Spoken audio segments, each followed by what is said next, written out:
Assalamualaikum warahmatullahi wabarakatuh. Nama saya Siti Aminah. Di sini saya akan menjelaskan tentang artikel yang telah saya buat. Sebelumnya, yang terhormat, Ibu Nining selaku dosen mata kuliah karakter coding.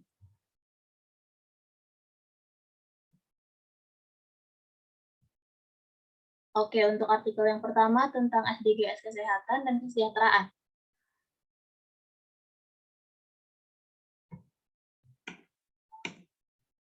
Yang berfokus pada menurunkan angka kematian ibu.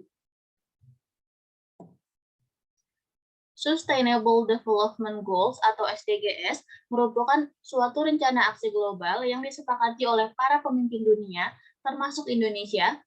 Salah satu tujuan SDGs yang nomor 3 yaitu kehidupan sehat dan sejahtera.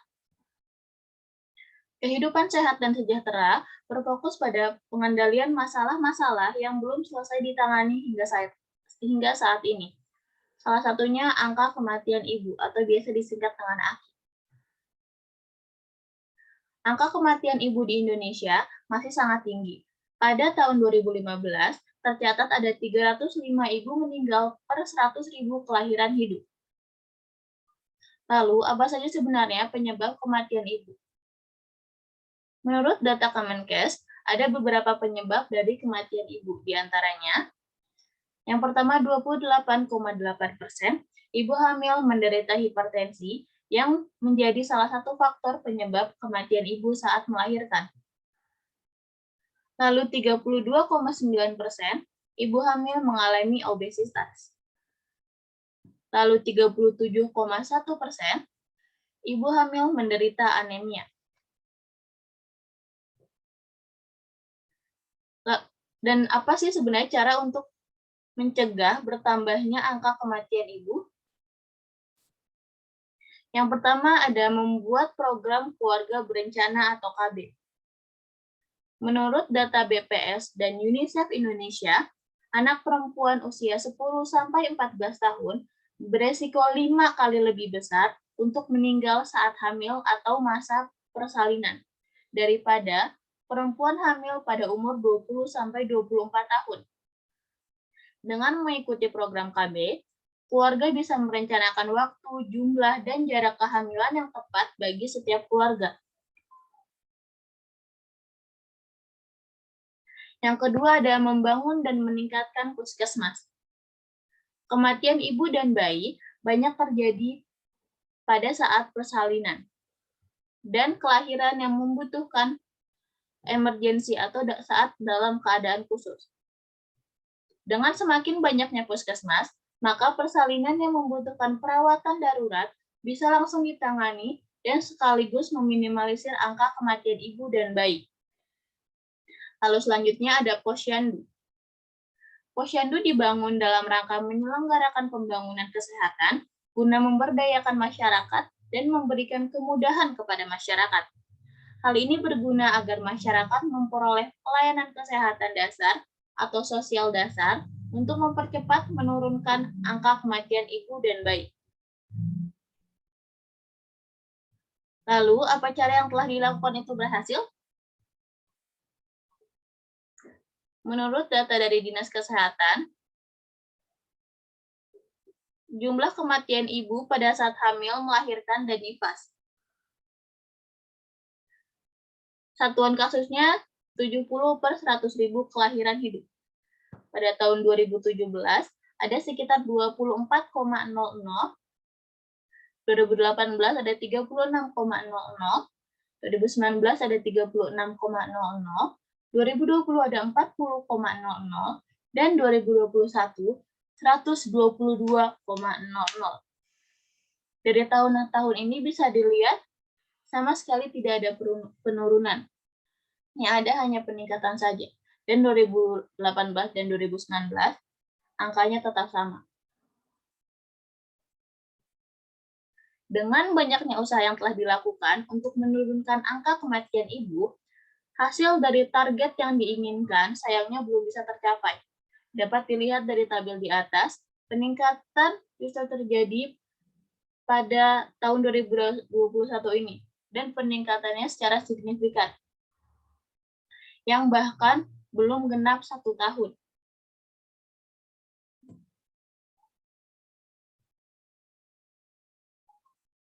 Sebenarnya banyak faktor yang menyebabkan tidak menurunnya angka kematian ibu. Di antaranya yang pertama, banyak ibu hamil yang memilih ke dukun beranak pada saat melahirkan, terutama di desa-desa terpencil. Ini merupakan faktor yang sangat berpengaruh, karena dukun beranak tidak mempunyai keahlian untuk membantu persalinan. Jika terjadi sesuatu pada ibu hamil atau pada saat ibu yang sedang melahirkan, tidak dapat ditangani langsung oleh tenaga kesehatan yang mumpuni di bidangnya. Dan dampak terburuknya, ibu yang sedang melahirkan tersebut bisa tidak dapat tertolong. Lalu ada peran pemerintah untuk menyebarkan bidan ke daerah terpencil dan mengawasi kinerja bidan. Mengawasi kinerja bidan ini akan sangat berpengaruh. Peralihan dukun beranak ke bidan akan sangat berdampak jika ibu hamil tersebut membutuhkan pertolongan. Jadi peran pemerintah di sini tidak hanya untuk menyebarkan bidan ke desa-desa terpencil, tapi juga mengawasinya. Karena tidak semua bidan menjalankan tugasnya dengan baik. Ada beberapa bidan yang ditugaskan di desa terpencil dan harus menetap, tapi dia menolak untuk menetap. Jadi mungkin bidan tersebut bolak-balik antara kota dan desa, dan itu membutuhkan waktu yang sangat lama. Jika pada saat bidan yang tidak ada di desa dan ada ibu hamil yang membutuhkan bantuan persalinan, dan bidan tersebut tidak ada, itu akan meningkatkan resiko ibu hamil tersebut meninggal dunia dan tidak dapat tertolong. Lalu kesimpulannya, SDGs telah menentukan target AKI, yaitu 70/100.000 kelahiran hidup pada tahun 2030. Jadi masih ada sekitar 9 tahun lagi untuk bisa mencapai target yang ditentukan. Namun, perencanaan peningkatan harus dimulai saat ini juga. Jika pemerintah tidak meningkatkan pelayanan kesehatan, maka peningkatan kasus akan terus terjadi dan akan semakin membahayakan ibu hamil. Lalu selanjutnya kita beralih ke artikel yang kedua, yaitu artikel tentang isu kesehatan. Maksud saya isu keprihatinan bangsa Indonesia. Tema yang saya ambil adalah bahasa daerah. Kepunahan bahasa daerah. Bahasa daerah adalah bahasa yang dipakai sebagai bahasa penghubung intra-daerah atau intra-masyarakat di samping bahasa Indonesia, dan yang dipakai sebagai sarana pendukung sastra serta budaya daerah atau masyarakat etnik di wilayah Republik Indonesia. Oke, pada tahun 2015,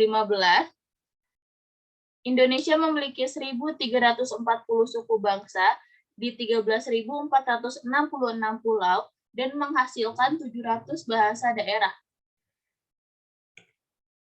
Pada tahun 2020 kemarin, Indonesia memiliki 718 bahasa daerah dari 34 provinsi yang ada.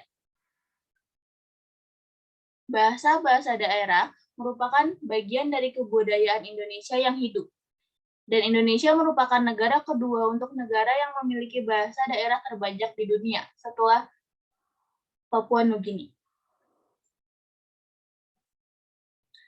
Sebenarnya apa sih fungsi bahasa daerah? Yang pertama sebagai lambang kebanggaan daerah. Yang kedua sebagai lambang identitas daerah.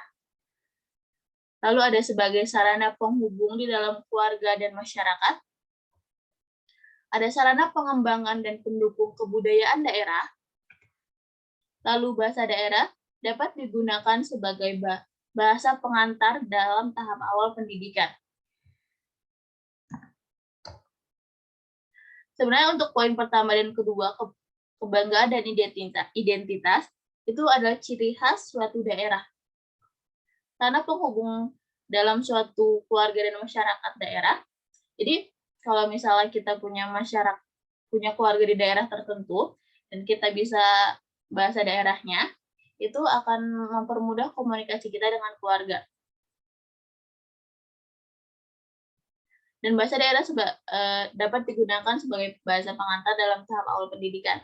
Itu biasanya kalau misalnya masih pada ingat, pas kita SD, Kadang kalau saya sendiri pas SD diajarkan untuk bahasa Sunda yang halus, itu juga salah satu cara untuk menyebarkan atau menyebarkan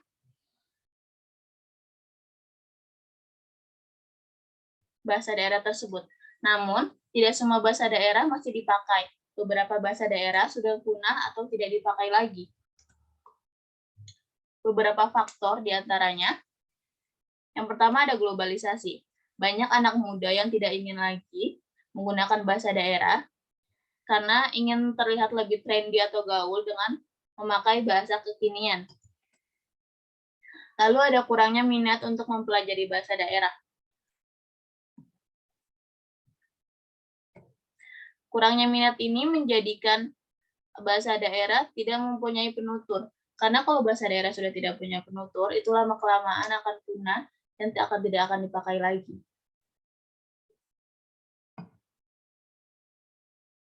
Di sini ada utamakan bahasa Indonesia, lestarikan bahasa daerah, dan kuasai bahasa asing. Kita memang harus tetap bisa bahasa Indonesia, tapi kita juga sebagai anak muda harus melestarikan bahasa daerah dan harus menguasai bahasa asing untuk bisa, karena bahasa asing terutama bahasa Inggris adalah bahasa internasional. Nah, di sini, sebagai anak muda menggunakan bahasa asing akan terdengar lebih keren dibandingkan dengan bahasa daerah. Dan memang bahasa asing, terutama bahasa Inggris, akan sangat penting untuk menjalin hubungan secara global. Namun, bahasa daerah juga penting, karena bahasa merupakan seni dan budaya yang jika tidak dipelajari atau diajarkan, maka bahasa daerah tersebut atau budaya tersebut akan hilang dan punah.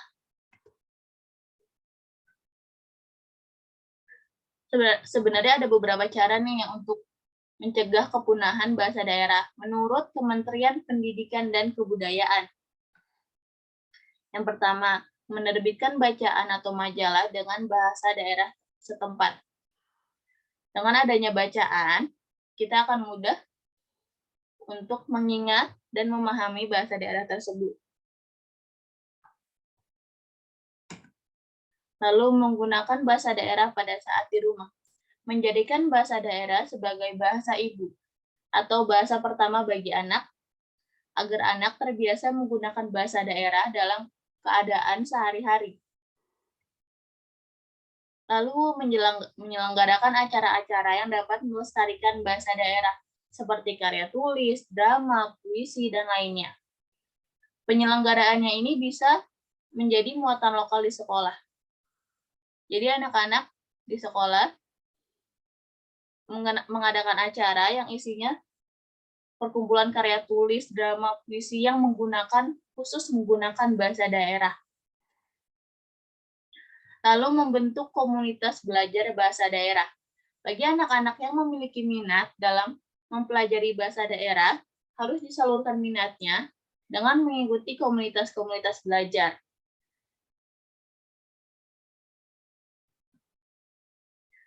Dan kesimpulannya, kemampuan masyarakat bisa berbahasa daerah merupakan hal yang penting untuk tetap memelihara dan menjaga tradisi daerah.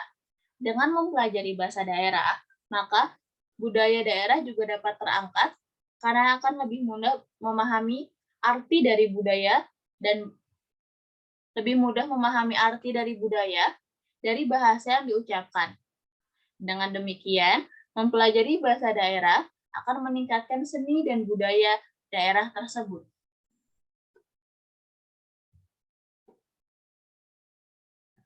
Baik, segitu saja yang bisa saya sampaikan. Kurang lebihnya mohon maaf. Maaf jika ada kata-kata yang salah.